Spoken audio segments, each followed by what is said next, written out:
하나님 말씀 열왕기상 3장 1절에서 15절 말씀입니다. 구약 성경 515면입니다.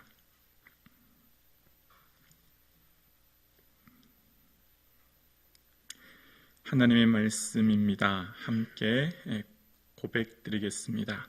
솔로몬이 애굽의 왕 바로와 더불어 혼인 관계를 맺어 그의 딸을 맞이하고 다윗성에 데려다가 두고 자기의 왕궁과 여호와의 성전과 예루살렘 주위의 성의 공사가 끝나기를 기다리니라. 그때까지 여호와의 이름을 위하여 성전을 아직 건축하지 아니하였으므로 백성들이 산당에서 제사하며 솔로몬이 여호와를 사랑하고 그의 아버지 다윗의 법도를 행하였으나 산당에서 제사하며 분향하더라. 이에 왕이 제사하러 기브온으로 가니 거기는 산당이 큼이라. 솔로몬이 그 제단에 1000번제를 드렸더니 기브온에서 밤에 여호와께서 솔로몬에게 꿈에 나타나시니라. 하나님이 이르시되 내가 내게 무엇을 줄고 너는 구하라. 솔로몬이 이르되 주의 종 내 아버지 다윗의 성실과 공의와 정직한 마음으로 주와 함께 주 앞에서 행함으로 주께서 그에게 큰 은혜를 베푸셨고 주께서 또 그를 위하여 이 큰 은혜를 항상 주사 오늘과 같이 그의 자리에 앉을 아들을 그에게 주셨나이다. 나의 하나님 여호와여, 주께서 종으로 종의 아버지 다윗을 대신하여 왕이 되게 하셨사오나 종은 작은 아이라 출입을 할 줄을 알지 못하고 주께서 택하신 백성 가운데 있나이다. 그들은 큰 백성이라 수요가 많아서 셀 수도 없고 기록할 수도 없사오니 누가 주의 이 많은 백성을 재판할 수 있사오리까? 듣는 마음을 종에게 주사 주의 백성을 재판하여 선악을 분별하게 하옵소서. 솔로몬이 이것을 구하매 그 말씀이 주의 마음에 든지라. 이에 하나님이 그에게 이르시되 내게 이것을 구하도록 자기를 위하여 장수하기를 구하지 아니하며 부도 구하지 아니하며 자기의 원수의 생명을 멸하기도 구하지 아니하고 오직 송사를 듣고 분별하는 지혜를 구하였으니 내가 내 말대로 하여 내게 지혜롭고 총명하는 마음을 주노니 내 앞에서도 너와 같을 자가 없었거니와 내 뒤에도 너와 같을 자가 일어남이 없으리라. 내가 또 내게 구하지 아니한 부귀와 영광도 내게 주노니 내 평생의 왕들 중에 너와 같을 자가 없을 것이라. 내가 만일 내 아버지 다윗이 행함같이 내 길로 행하며 내 법도와 명령을 지키면 내가 또 내 날을 길게 하리라. 솔로몬이 깨어보니 꿈이더라.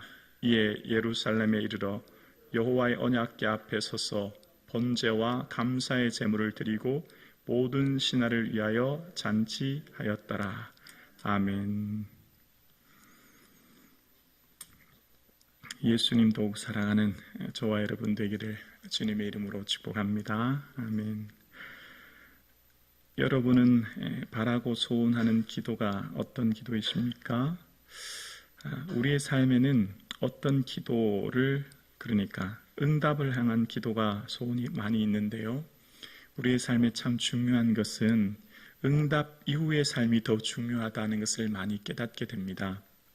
우리는 항상 하나님 앞에 나오면 우리의 소원, 우리의 바람을 먼저 생각하게 되는데요. 어쩌면 오늘 저와 여러분은 그토록 원했던 소원, 응답, 바람들이 많이 응답되었음을 깨닫게 됩니다. 이미 그토록 원했던 많은 것들, 응답된 삶을 살고 있는 거죠. 우리의 삶 가운데 기도는 응답 이후의 삶이 얼마나 중요한가를 오늘 본문을 통해 깨닫게 되는데요. 먼저 오늘 본문은 아시는 것처럼 이 솔로몬이 하나님께 구하는 기도가 하나님 마음에 합하게 되고, 그래서 하나님께서는 솔로몬이 구하지 아니한 부와 영광, 그리고 평생에 너와 같은 왕이 없을 것이다 라고 하는 놀라운 축복을 받습니다. 사명에 부합한 기도가 하나님 마음에 합하게 되었고, 그래서 먼저 그 나라와 그를 구하라는 말씀처럼 구하지 않은 것도까지도 주신 은혜를 우리는 기억합니다. 자, 여기까지는 우리가 일반적으로 생각하는 오늘 본문에 대한 이야기죠.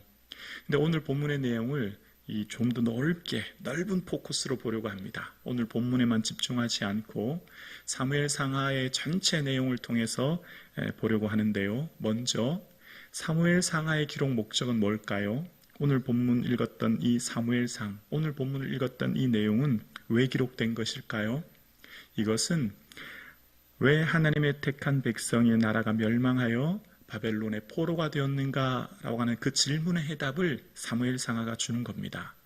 그러니까 지금 이 본문의 내용을 기록한 것은 먼 이방 땅, 나라가 다 멸망하고 난 후에 먼 땅에 가서 그들이 생각하면서 왜 우리가 이런 고통을 겪고 있지? 라고 생각하면서 기록한 것이 사무엘 상하인 거예요. 그런 관점으로 오늘 본문에 보면 솔로몬은 엄청난 부와 영광을 누립니다. 정말 세계 최고의 솔로몬을 따라올 만한 부지에는 없죠. 그러니까 인생의 황금기, 또 이스라엘 전체의 황금기를 보내게 됩니다. 근데 여기서부터 생각해 볼게요. 인생의 황금기, 즉 기도 응답 후 무엇을 하며 살 것인가에 대해서 생각해 보라는 겁니다. 내 삶에 그토록 원했던 기도의 응답, 내 삶에 그토록 원했던 인생의 최고의 황금기를 어떻게 살아야 될까라고 하는 내용이에요. 여러분, 솔로몬은 이후에 놀라운 복을 받게 되지 않습니까? 그래서 솔로몬이 한 게 어떤 것이 있냐면 여호와의 성전과 자기 왕궁을 위해 20년 동안 이 성전뿐만 아니라 자기 궁을 건축합니다. 20년 동안. 여기서 그쳤으면 어느 정도 이해가 되는데 그 다음 또 나오는 내용이 열왕기하 상 9장 15절에 보면 이런 내용이 나오는데요. 솔로몬 왕이 역군을 일으킨 까닭은 이러하니 여호와의 성전과 자기 궁과 밀로와 예루살렘 성과 하솔과 무깃도와 게셀을 건축하려 하였음이라. 근데 여기서 보면 세 번째가 뭐가 등장하냐면 첫 번째 여호와의 성전 이해됩니다. 자기 왕궁, 구하려면 궁을 짓는 건 이해가 돼요. 그 다음 뭐가 등장하냐면 밀로가 등장하죠. 이게 밀로가 어떤 것이냐면 열왕기상 9장 24절에 보면 밀로에 대해서 설명합니다. 바로의 딸이 다윗성에서부터 올라와 솔로몬이 그를 위하여 건축한 궁에 이를 때에 솔로몬이 밀로를 건축하였더라. 밀로가 어떤 성이라고요? 아내를 위해 성을 지었다는 겁니다. 아내를 위해 수많은 세금을 들여서 역군을 일으켜서, 역군은 누굽니까? 수많은 사람들의 어쩌면 고생 피와 땀 아닙니까? 여기서도 그치지 않아요. 솔로몬은 이후에 국고성, 병거성, 병거는 병거가 주둔하는 성읍입니다. 마병성, 마병성은 기병들이 주둔하는 성이에요. 그러니까 솔로몬은 놀라운 축복을 받았지요. 먹는 그릇이 다 금이에요. 앉는 것이 상하상입니다. 뽕나무는 은을 돌같이, 뽕나무는 레바논의 백향목처럼 그냥 흔한 게 그 나라의 시대였습니다. 태평성대예요. 그걸 가지고 뭘 했다고요? 성전뿐만 아니라 자신과 아내를 위한 궁을 짓고, 그것도 모자라서 기병들이 거주하는 성읍을 건축하기 시작했습니다. 왕은 그리고 여기서 그치지 않죠. 그 다음에 9장에서 이런 모습이고요. 이 뒤에 왕상 11장에 가면 수많은 아내를 둡니다. 모압, 암몬, 에돔, 시돈, 헷부터 헷까지. 그리고 그 여인들이 다 각자의 신을 섬기게 돼요. 무엇이 잘못되었을까? 왜 이런 일이 있었을까? 솔로몬이 왕이 되고 한 첫 번째 일은 뭐죠? 정적들을 제거하는 거예요. 그것은 뭐 이해가 됩니다. 아버지의 유언이었기 때문에. 그 다음에 첫 번째로 한 게 오늘 본문에 나오는데요. 그 다음 첫 번째 내용이 1절이에요. 오늘 본문 1절에 보면 솔로몬이 애굽 왕 바로와 더불어 혼인관계를 맺어로 시작합니다. 처음 한 게 뭐냐면 결혼식입니다. 결혼식. 결혼식 할 수 있죠. 할 수 있습니다. 근데 누구와 했다고요? 애굽에 있는, 이집트에 있는 바로와 결혼하는 겁니다. 이게 뭐죠? 정략 결혼이에요. 자, 이것은 잘못되었어요. 왜 잘못되었냐면 신명기 7장에 보면 내가 이후에 많은 민족들이 있어 내가 그를 어찌 쫓아내리요? 걱정하지 마라. 두려워하지 말라. 과거 애굽 왕 바로에게 행한 일들을 기억하고 두려우신 하나님이 너와 함께 하실 것이다. 그렇게 말씀하시고 약속하셨어요. 지금 솔로몬은 왜 애굽 왕 바로와 결혼했을까요? 보험 드는 거예요. 외교적 정략 결혼이에요. 지금 솔로몬이 20대 초반, 아직도 국내 정세가 불안하고 이방엔 많은 적국이 있는데 내 힘만으로는 부족할 것 같아서 어떻게 해요? 이방 나라의 왕의 힘을, 도움을 받는 겁니다. 정략 결혼하는 거죠. 그리고 지금 솔로몬이 그렇게 정략 결혼을 한 후에 예배를 어디서 드리고 있는지를 보면 오늘 본문에 2절을 보면 이렇게 기록되어 있죠. 그때 여호와의 이름을 위하여 성전을 아직 건축하지 아니하였으므로 백성이 산당에서 제사하며 라고 합니다. 이렇게 읽으면 아직 성전을 못 지어서 그냥 산당에서 제사하는구나 라고 생각하지만 이것이 심각한 문제입니다. 왜냐하면 산당은 다 헐어버리라고 신명기 33장 50절 이하에 이야기합니다. 율법이 그렇게 되어 있어요. 모세가 모압 평지에서 말합니다. 너희가 가나안 땅 들어가면 원주민을 쫓아내고 우상을 다 깨뜨리고 산당을 헐라라고 신명기 33장 52절에 말씀하는 거예요. 산당은 다 헐어버리라는 겁니다.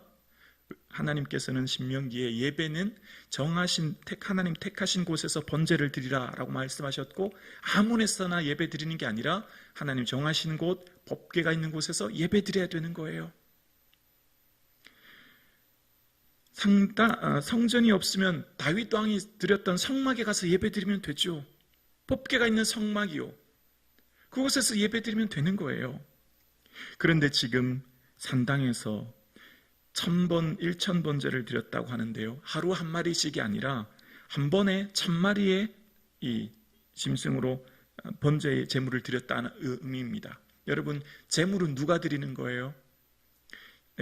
제물의 각을 뜨고 껍질을 벗기고 내장을 꺼내는 것은 누가 하는 걸까요? 처음 제물을 죽이고 각을 뜨는 건 제물을 드리는 사람이 하는 거예요. 제사장은 제사를 태우고 드리는 역할을 하고 제물 드리는 사람이 거기에 안수하여 내 제가 이 짐승이 대신 죽습니다. 죽고 각 뜨는 거거든요.